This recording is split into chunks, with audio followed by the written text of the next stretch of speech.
Hello, brothers and sisters. We the brothers from the Gathering of Christ Church. We're going into a good topic today, dealing with the understanding or teachings of Easter.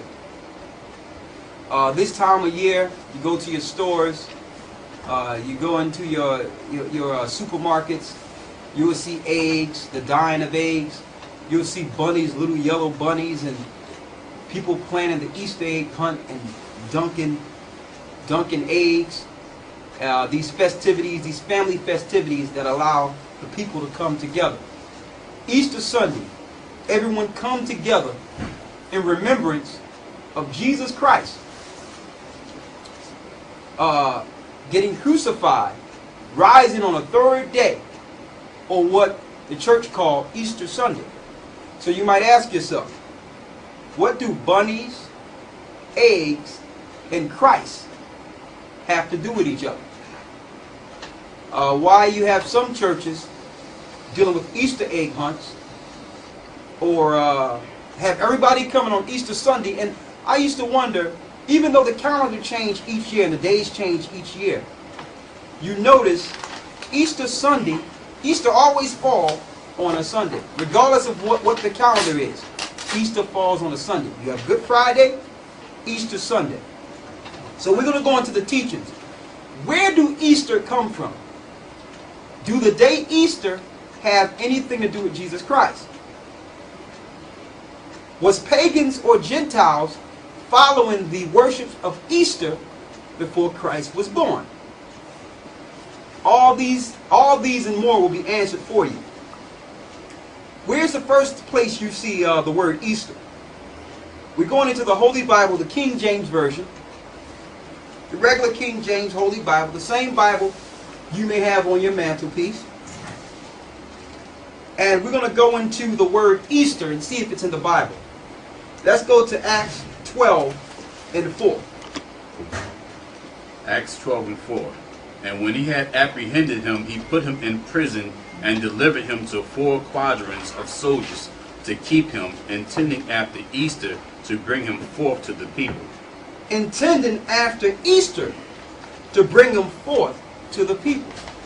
We found out through study that that word Easter was put in the Bible because the Catholic Church integrated pagan worship, which is the goddess Star or Easter, with Christianity or the words of the Bible. So in order to give credence to their holiday, they took out the word Passover there and put in the word Easter. So how do we know this? Now, we don't own any printing presses. This is the Zondervan Bible Dictionary. Okay? And in the Zondervan Bible Dictionary, I highlighted where it says Easter, in parentheses, it says Passover. Rendered Easter in Acts 12 and 4. But correctly translated Passover.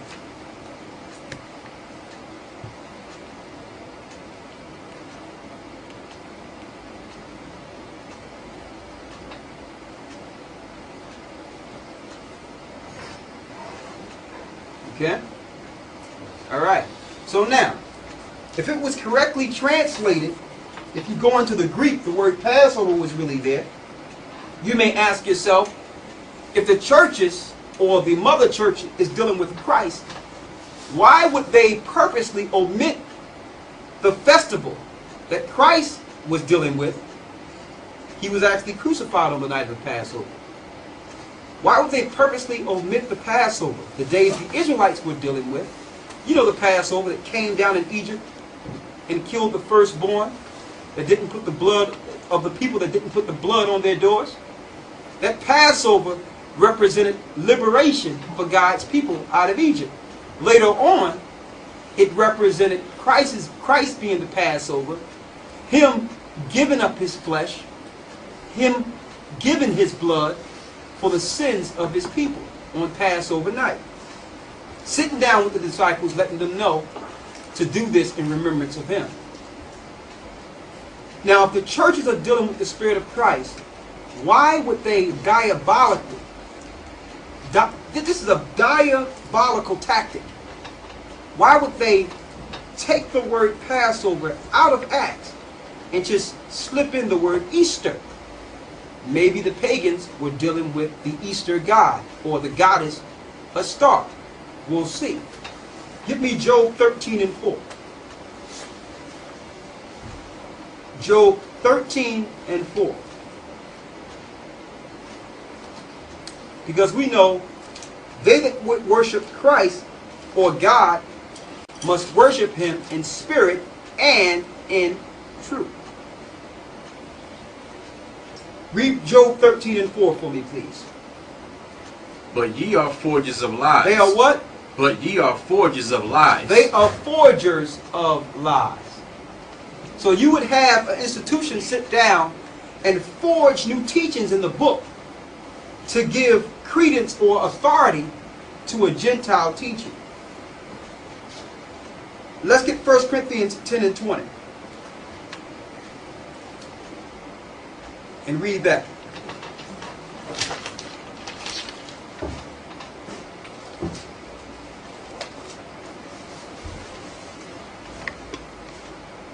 Read that. But I say that the things which the Gentiles sacrifice, they sacrifice to devils. The Lord says the things that the Gentiles sacrifice, they sacrifice to devils. So in 325 AD, when the Roman Catholic Church or the Romans integrated Christianity with paganism, they did that so that they can allow the masses or teach the masses to sacrifice to these new gods or devils. Read that again. But I say that the things which the Gentiles sacrifice, they sacrifice to devils and not to God. And not to God. They're just using God's name. And they do this because if they was to tell you, listen, you're following Satan, the masses would not follow it willingly. So they slip God and Christ in so you can willingly follow Satan. Satan himself appears as an angel of light. Read on. And I would not that ye should have fellowship with devils. So the Lord don't want his people or his followers to have any fellowship with devils. I know some people will say, well, I know that Easter don't have anything to do with Christ, but I'm doing it in remembrance of Christ. I know Christmas don't have nothing to do with Christ, but I do it in remembrance of Christ. Well, if you know it doesn't have anything to do with Christ, how can you bring Christ in it? Okay, you're just as guilty as the Catholic Church, who put Easter in his Holy Bible when the word was Passover. You can't make new days and excuse it. The Lord didn't make the world so that you can excuse it for yourself. He made the world so that you can follow him. You can't fit God into your program. Read. Ye cannot drink the cup of the Lord and the cup of devils. You can't say you down with God, but dealing with a day that was purposely set up to worship devils or demons or demonic forces. I don't care how good you worship.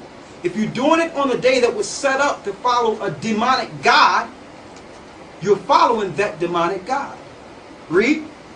Ye cannot be partakers of the Lord's table and of the table of devils. You cannot say I'm down with Jesus Christ or down with God and you're partaking and sitting down at the table with the devil. You just can't do it. You just can't do it. Now, let's examine that for a second. You show me where the disciples were celebrating Easter. You can't find it. You show me where Christ rose on Easter Sunday. We're going to show you, you cannot find it. You cannot get 3 days between Good Friday and Sunday. Try it. Saturday, Sunday. If he died on Friday, you understand, you count 2 days from Friday. The next day is Saturday. The next day would be Sunday. We're going to go into that further also. There's a reason why it falls every year on Friday, Good Friday, and we celebrate the goddess Astar's son on Sunday, or the worshiping of the sun. on that Sunday. We're going to show you. You're going to find that these teachings are so further away from Christ. They have nothing to do with God or Christ and have no Bible backing. Now, here's a book.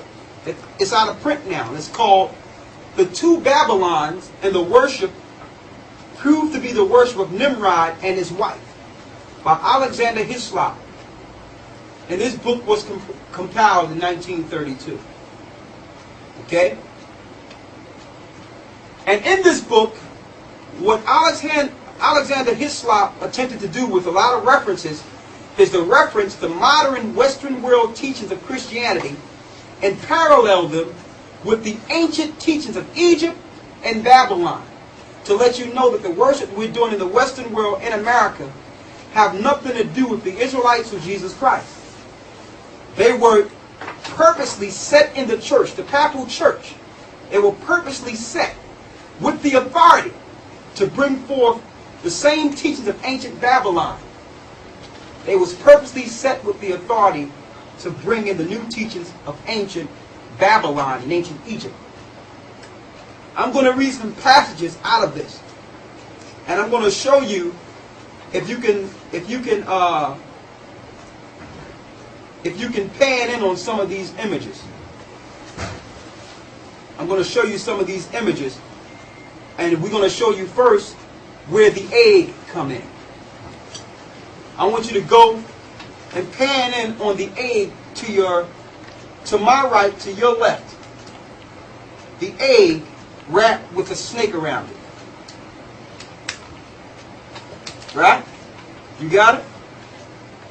And then you have another one right next to it. That's, and these are the type of eggs that sit on your mantelpiece. You don't even know why you buy eggs as ornaments or knickknacks. Sit on your mantelpiece. You have one with a crescent moon on the top or horns on the top. And you have another egg right here as in the form of a ship. Under ancient Babel teachings or Babylonian teachings, they said the goddess Astar came down in an egg and it hatched. The mother of the sun child. Now you understand each year why you have your children dunking eggs in water and it's coming out a new color, shiny. Because it says that the egg landed into the river Euphrates and came up and floated and it hatched. And when you dunk your egg in the water, it's a representation of the goddess of Astar coming down in an egg into the river Euphrates, out of the water, hatching. The mother of the sun. Ancient Babylonian teachings. I'm going to read this passage here. It says here, in the sacred festivals, even as in this country, in ancient times, eggs were used in the religious rites of the Egyptians and the Greeks, and were hung from the mystic purposes in their temples. From Egypt, these sacred eggs can be distinctly traced to the banks of the Euphrates. The classic poets are full of the fable of the mystic egg of the Babylonians, and thus its tale is told by Hyginus the Egyptian, the learned keeper of the Palatine Library at Rome, in the time of Augustus, who was skilled in all the wisdom of his native country. An egg is a wondrous size, to say it to have fallen from heaven into the river Euphrates. The fishes rolled it to the bank, where the doves, having settled upon it, and hatched it. And came Venus, who afterwards was called the Syrian goddess, that is, Asteroid. Hence, the egg has become one of the symbols of Asteroid, of Easter, and accordingly in Cyprus, one of the chosen seats of the worship of Venus. As Asteroid, the egg of wondrous size was represented on a grand scale. The occult meaning of this mystic egg of Asteroid in one of its aspects, for it had a twofold significance. Had reference to the ark during the time of the flood, in which the whole human race was shut up, and the chick is enclosed in the egg before it is hatched. Now you see, that's why you have the chicks from Rite Aid. When you go into Rite Aid, you see those little yellow marshmallow chicks. That's where that comes from. Alright? So, and it shows the goddess holding an egg with a dove next to her on the next page. Pan in on this.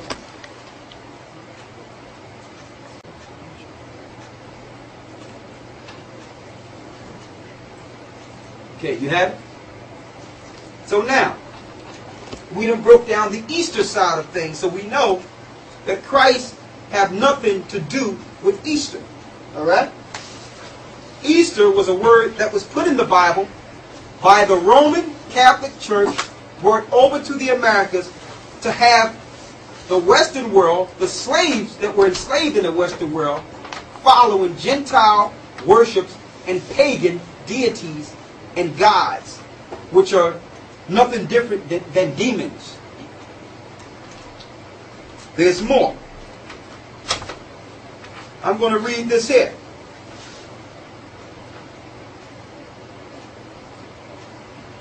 It says, in ancient Middle Eastern, I took some passages myself out of the book, so I don't have to keep holding the book. It says, in ancient Middle Eastern culture, these pagan festivals commonly welcome worship of the pagan gods Baal, which is Satan, and Aster, where people would engage in ritualistic sex in effort to honor the pagan god deities and hope that the pagan gods would make the people fertile that year. Now, when you look into eggs and bunnies, that represents fertility, or the goddess of sex. Having a lot, that's why you have bunnies. Bunny lays a lot of eggs, so you see bunnies this time of year. I mean, bunnies, excuse me, don't lay eggs. Bunnies have a lot of offspring. Bunnies have a lot of offspring. So they have the bunnies, because they are very, very, very fertile animals. Then you have the eggs, which represents what? Life, fertility. Alright? It says here, so Easter actually is not biblically based, but instead derived from ancient pre-Christian pagan gods, such as the Chaldean fertility goddess Aster, who is also known as Astereth and Ishtar, interchangeably. But you should also know that this pagan deity is mentioned in the Bible. Associated with Ishtar was the young god Tammuz in Ezekiel 8 and 14. Consider both divine and mortal. Ishtar is a mother goddess, fertility goddess, a goddess of the spring, a storm goddess, a warrior goddess, and goddess of war, a goddess of a hunt, a goddess of love, goddess of marriage and childbirth, and a goddess of fate. You can find that yourself on rocklopedia.com. When you look into the book, it says the festival of which we read in church history under the name Easter in the 3rd or 4th centuries was quite a different festival from the now observed in the Romish or Protestant church, and at that time was not known by any such name as Easter. It was called Pesach, or the Passover, and was very early observed by many professing Christians, to let you know that the Christians early were dealing with the Passover. The festival agreed originally with the time of the Jewish Passover, when Christ was crucified. That festival was not idolatrous, and it was preceded by no Lent. Lent is also a pagan ritual that's from ancient Babylon. We're going to give you some history. At the Council of Nicaea in 325, all the churches agreed that Easter should be celebrated on Sunday following the first full moon. Now we understand why it falls on Sunday each year. And they make sure, it doesn't matter what month, March or April, they make sure it falls right after that moon, the first Sunday. Right? And it says, all the churches, now the church, this happened in the church. That's why the Lord says, be not deceived. Many shall come in my name saying, I am Christ, and shall deceive many. The deception will come within the churches. It says, and all the churches agree that Easter should be celebrated on Sunday following the first full moon after the vernal equinox. The Roman Catholic Church used its dominant influence to merge different ideas into Christianity and persecuted the true followers of God who kept his commandments, and those who kept the commandments had to do so in secrecy at this time in history. So those that were really following Christ had to do it totally separate from the Roman Christian life. If they were found following the true teachings of Passover and they were Christians, they were persecuted and ridiculed by the Catholic Church. It says the earliest Christians celebrated the Lord's Passover at the same time as the Jews during the night of the first full moon of the month of spring. Alright? Now I'm going into the egg. The mystic egg of Babylon, hatching the Venus Ishtar, fell from heaven to the Euphrates. Dyed eggs were sacred Easter offerings in Egypt. So when you dye your eggs, understand that you're dealing with Egyptology. Evil Egyptology at that. As they were still in China and Europe, Easter or spring was a season of birth, terrestrial or celestial. You can find this information in the Egyptian Belief and Modern Thought, page 211 and 212. We're living in a pagan world, folks. And they're using Christ to bring forth this paganism. And you have some people who don't go to church the whole year, but they'll be there on Easter Sunday. All right. Let's go to Matthew, the 27th chapter, to show you when Christ rose. Okay, now we're going to go into the day that they're using as an excuse to follow Easter, which is the Passover, the night Christ was crucified. And we're going to show you, beyond any shadow of a doubt, there's no way you can get 3 days between Friday and Sunday. That's number one. You can only get 2 days before that, between Friday and Sunday. So what we're going to go into is to show you what really happened. When did Christ get crucified? When did he rise? Let's go to Matthew 26. And we're going to start at the 17th verse. Matthew 26 and 17. Now the first day of the feast of unleavened bread, the disciples came to Jesus, saying unto him, Where wilt thou that we prepare for thee to eat the Passover? To eat the Passover. As you can see, Passover, Easter is Bible when you look into the Greek. Go ahead.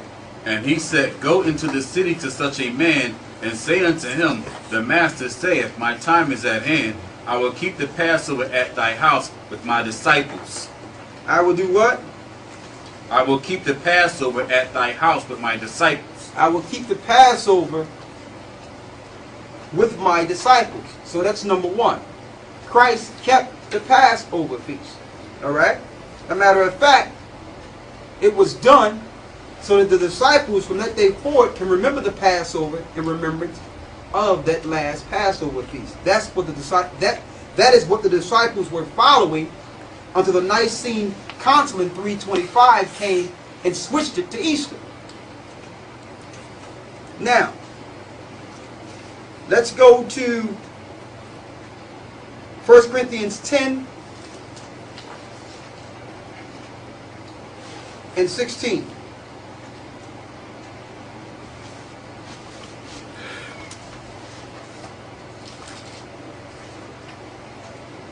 Read that. The cup of the blessing which we bless, is it not the communion of the blood of Christ? The bread which we break, is it not the communion of the body of Christ? For we being many are one bread and one body, for we are all partakers of that one bread. So it says we are all partakers of that one bread. And see, and that's what Christ told the disciples to do in remembrance of him. He says, take this bread and eat it, for it's my body. Take this wine and drink it, for it's my blood that is shed for the remission of sins. That happened on Passover night. Now, we're going to go into counting, as far as counting how many days it took for Christ to get crucified, and when did it happen. Go to Matthew 12 and 40. Matthew 12 and 40, going into counting the days here. Read that. Matthew 12 and 40. For as Jonas was 3 days and 3 nights in the whale's belly, so shall the Son of Man be 3 days and 3 nights in the heart of the earth. He shall be in the earth how long? 3 days and 3 nights. 3 days and 3 nights. That's complete. Can you get 3 days and 3 nights between Friday and Sunday? That's a shame, because the people are so deceived in this earth, we don't even count. Saturday, it's on a Friday now, crucified. Saturday, Sunday. Go to Matthew, the 27th chapter, and the 59th verse, through the 63rd verse, to see when Christ rose from the dead. And you cannot count the day you're in. You can't say Friday, Saturday, and Sunday. He's in Friday if you're saying that he died on Good Friday. It says in 3 days he's going to be in the earth 3 days and 3 nights. So if it's Friday, count 3 days and 3 nights from Friday. Saturday, Sunday, Monday, if you're going by the Good Friday teaching from the Roman Catholic Church today. 3 days and 3 nights is Saturday, Sunday, Monday. And if that's what they're teaching is true, why are they celebrating on a Sunday if he died on Good Friday? You have to count. Now I know, a lot of you pastors, and you're going to shake up your church because you know what you're seeing is true. You can count. You can go to a kindergarten person and say, give me 3 days between Friday and Monday, and will that add up to 3 days? A kindergarten will tell you, yes, that's 3 days. Saturday, Sunday, Monday. A kindergarten student can count to 3. Come on, man. 2 days. So right there, that's throwing off Christ's whole resurrection and everything. That means the Bible is not true. That means Christ rose in 2 days when God says he would rise in 3 days. Let's go to Matthew 27 and 59. And when Joseph had taken the body, he wrapped it in a clean linen cloth and laid it in his own new tomb, which he had hewn out of the rock. And he rolled a great stone to the door of the sepulchre and departed. And there was Mary Magdalene and the other Mary sitting over against the sepulchre. Now the next day that followed the day of the preparation, the chief priests and Pharisees came together unto Pilate, saying, Sir, we remember that the deceiver said, well, he was yet alive so after 3 days. Christ a deceiver. Go ahead. While he was yet alive, after 3 days I will rise again. After 3 days I will rise again. So they remember Christ saying, listen, after 3 days I will rise. So when did Christ rise? Go to Matthew 28, 1 through 7. In the end of the Sabbath. In the end of the Sabbath. Now the Sabbath is Saturday. Let's make it clear. The Sabbath is not Sunday. Sunday is the first day of the week. The Sabbath is the seventh day of the week. So if the Lord says in Exodus the 20th chapter to remember the Sabbath and to keep it holy, and don't forget that's one of the 10 commandments now, why would the Roman Catholic Church come around and purposely switch the Sabbath, which is holy to the Lord, to the first day of the week? Because that's Satan. Satan would switch everything that God had instituted. God say do it on the seventh day. Satan say do it on the Sunday. Worship the sun on the first day of the week. That's why it's called Sunday. The Egyptians and the Babylonians and the Greeks were worshiping the sun god. It says, in the end of the Sabbath. Now, let's get some understanding on the days before the Romans or the Greeks started switching up the calendars. A day really starts when the sun goes down. A day don't start with light. Darkness came first. Let's prove that. Let's go to Genesis, the first chapter. It's easy to understand. Genesis, the first chapter. And we're going to start at the third verse.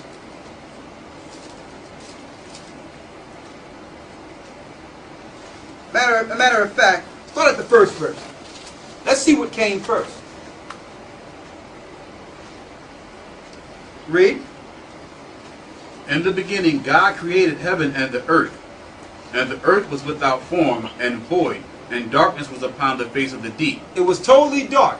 Darkness was upon the face of the deep. Go ahead. And the Spirit of God moved upon the face of the waters. And God said, let there be light. So what came first? Darkness. The Lord says, let there be light. Darkness came first. Read. And God said, let there be light, and there was light. And God saw the light, that it was good. And God divided the light from the darkness. And God called the light day, and the darkness he called night. Go ahead. And the evening and the morning were the first day. Say that again. And the evening and the morning were the first day. So how do you complete a day? The evening come first, then the morning. So days are from evening till evening, like under the old Jew calendar, like the Jewish people follow today. So the Sabbath start Friday sundown to Saturday sundown. That's the Sabbath. So when you see the sun going down on Friday, that's the Sabbath. Until the sun go down on Saturday, which is the seventh day, because darkness comes first. So when the sun go down, you're in a new day. See, the Romans or the Greeks did what? Go to Daniel 7 and 25, and then we're going to go back to Matthew's, the 28th chapter. They did what? Read that. And he shall speak great words against the Most High, and shall wear out the saints of the Most High. So that's what they did. The powers of this earth spoke great words against the Most High, switching everything the Lord established in this book and making new days and new holidays, new holy days, and calling them holidays. Saying, listen, I don't care about the Sabbath of God. I'm going to make everybody worship the sun on Sunday. Speaking great words. When someone speaks great words against God, they're speaking words against His word, which is the Bible. It's speaking against the Bible. Read.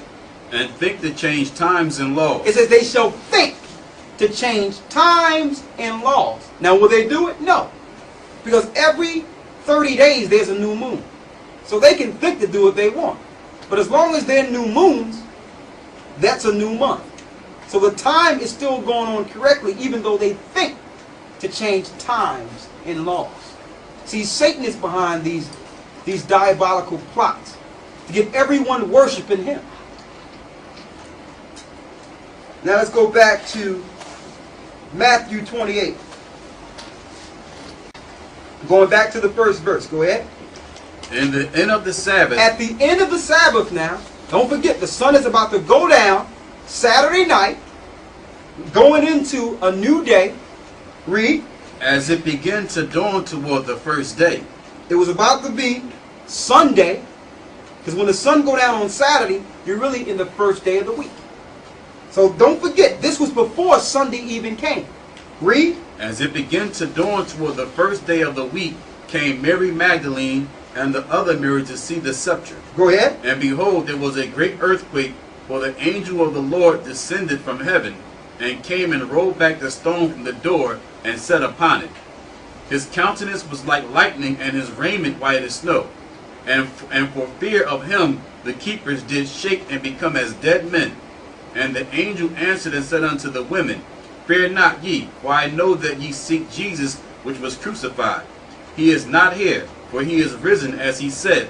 Come see the place where the Lord lay. See that? So before the Sabbath was over, Christ had already resurrected. He already left. So he was actually gone before what they call Sunday. You see that? So that's crystal clear. Now you definitely cannot get 3 days between Friday and Saturday, Sunday. We need to count. Christ was crucified on a Wednesday. On a Wednesday when the sun was going down. And he resurrected right before the end of the Sabbath, which is 3 days. Wednesday sundown to Thursday sundown, Thursday sundown to Friday sundown, Friday sundown to Saturday sundown. 3 whole days. And nights. Wednesday sundown to Thursday sundown. Thursday sundown to Friday sundown. Friday sundown to Saturday sundown. We have to do spiritual Sesame Street around here, man. We have to count the 3 to let you know that what they're teaching in the churches is incorrect.